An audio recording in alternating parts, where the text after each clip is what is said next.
Hey, welcome to The Explainer. So if you're deep into A-level psychology, you already know OCD is a big one. Today, we're going to break down its core characteristics, specifically so you can walk into that exam and absolutely smash those questions. Okay, let's just dive right in. We've basically structured this whole thing around the AQA assessment objectives, to give you a really clear exam-focused guide. We're going to cover how to describe the features for AO1, how to apply that knowledge for AO2, and then how to evaluate everything for those top AO3 marks. We're hitting all the bases. All right, first up, Assessment Objective 1. This is all about describing the core features. Think of this as the absolute bedrock of your knowledge. For those AO1 marks, you've got to be able to clearly outline the behavioral, emotional, and cognitive characteristics of OCD. So at its very heart, OCD is basically this relentless cycle. It all kicks off with obsessions, these really intrusive thoughts that just pop into your head and create a ton of anxiety. And then to deal with that anxiety come the compulsions, the repetitive things a person feels they have to do. It's this vicious, looping cycle that can just completely take over someone's life. And this slide, this is great because it shows you exactly how that cycle feeds itself, right? You get the obsessive thought, which sparks this massive wave of anxiety. Then the person performs the compulsive behavior to try and get rid of it. And listen, this is the absolute key. The relief is only temporary. It barely lasts. And because it's so short-lived, the whole cycle is just bound to repeat. And honestly, it often just gets stronger and stronger. Okay, so let's start with the stuff you can actually see, the behavioral characteristics. These are the things people with OCD physically do, and they're usually the most noticeable signs of the disorder from the outside. Now, the big thing to get about compulsions is that they are these repetitive, super time-consuming rituals. And here's a key difference. Unlike an addiction, there's zero pleasure involved. Their one and only job is to try and cancel out the anxiety. But it's not just about what they do, it's also about what they avoid. Avoidance is massive here. Someone might go way out of their way to avoid public toilets or even just shaking someone's hand, all to stop their obsessive fears from kicking off in the first place. Right, so we've looked at the outside, what people do. Now let's go inside and talk about the emotional characteristics. The internal world of someone with OCD is, just incredibly distressing. And for those AO1 marks, you really have to be able to describe the intense feelings that are all tangled up with the obsessions and compulsions. The number one emotion, obviously, is just this intense, overwhelming anxiety. But it's not just that. It's often paired with these really powerful feelings of guilt, especially if the obsessions are about something violent or taboo. And also disgust, which you see a lot with contamination fears. And honestly, the sheer relentless nature of this whole cycle is just exhausting. That's why it's so common for OCD to be comorbid with depression. It is just a completely debilitating emotional ride. Okay, last stop for AO1. Let's dig into the thought processes, the cognitive characteristics. These are the mental gears that are turning inside, the very things that fuel the entire cycle of obsession and compulsion. Obsessions are really the main event here. We're talking persistent, unwanted, and often catastrophic thoughts. Things like, if I don't check this lock 50 times, something terrible will happen to my family. People will often develop these little cognitive strategies to cope, like counting in their head or praying. But, and this is a really key diagnostic point, they recognize that it's irrational. The person knows the thoughts are illogical, but they just feel completely powerless against the tidal wave of anxiety they bring on. And this slide, this is a brilliant distinction you need for the exam.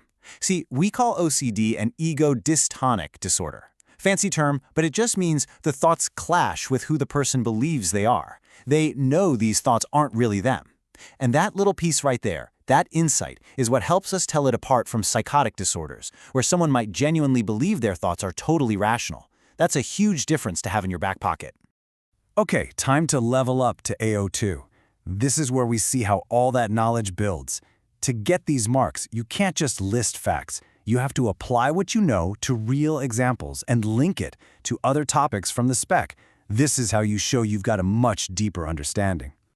So to see how this application stuff works, let's take a classic example.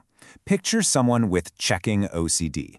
We're not talking about just being a bit cautious. This person is literally plagued by a catastrophic, intrusive thought like this one. It's a persistent, relentless, anxiety-driving obsession. This table just lays it all out perfectly. It shows you how a real-world scenario maps directly onto those 3 AO1 characteristics we just talked about. So, behaviorally, they might be checking the oven dozens, even hundreds of times.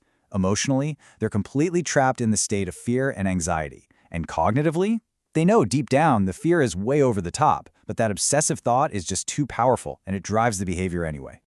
Right. Now for some killer cross-topic linkage. This is absolute gold for AO2. How does something like OCD connect to, say, the working memory model? Well, what's going on is that those obsessive thoughts are just incredibly demanding. They totally overload your working memory, hogging all the resources of the central executive. That's why people with OCD often find it so hard to concentrate on anything else. But check this out. This is the really wild part. Research actually shows that all that repeated checking doesn't make their memory more accurate. It actually does the opposite. It erodes their confidence in their memory, making them trust it even less. Which, of course, just fuels the urge to check again. It's a perfect, vicious cognitive trap. Here's another great link for those top AO2 marks. Let's bring in the two-process model. You should already know this one from when you looked at phobias. So this model is amazing for explaining why compulsions are so incredibly hard to break. The fear might get started through classical conditioning, right? But it's maintained through negative reinforcement. The compulsive behavior, let's say it's hand washing, it takes away the anxiety. And that feeling of relief, even though it's temporary, acts as a super powerful reinforcer. It makes it way more likely the person's going to do it again next time they feel that anxiety. All right, now for the really top-tier marks. It's time to get critical with some AO3 evaluation points. And to do this well, we can use a framework you know and love, GRAVE. We're thinking generalizability, reliability, application, validity, and ethics. This slide pretty much sums up your evaluation for you. So on the plus side, a huge strength is that because we have these observable behaviors, it improves the reliability of diagnosis. The framework also has amazing real-world application. I mean, it's the whole basis for CBT, which really backs up its validity. But there are definitely limitations. OCD looks so different in different people, which really challenges its generalizability. And maybe the biggest criticism is that this whole framework is descriptive, not explanatory. It tells us what OCD looks like, but it doesn't really tell us why it started in the first place. Okay, let's wrap this all up. Let's pull everything together into a final summary of exactly what you need to have locked in for your exam. So for the exam, just remember this structure. First, describe. Get those 3 characteristics down for AO1. Second, apply. Use that knowledge on examples and link it out to other topics like memory or the two-process model for AO2. And third, evaluate. Weigh up the strengths and weaknesses of the whole framework for AO3, talking about things like its reliability and validity. Describe, apply, evaluate. Easy.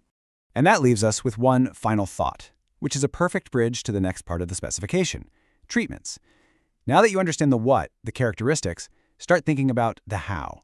How would a psychologist actually target these specific behavioral, emotional, and cognitive symptoms to build an effective therapy for someone with OCD? That is the next big piece of the puzzle.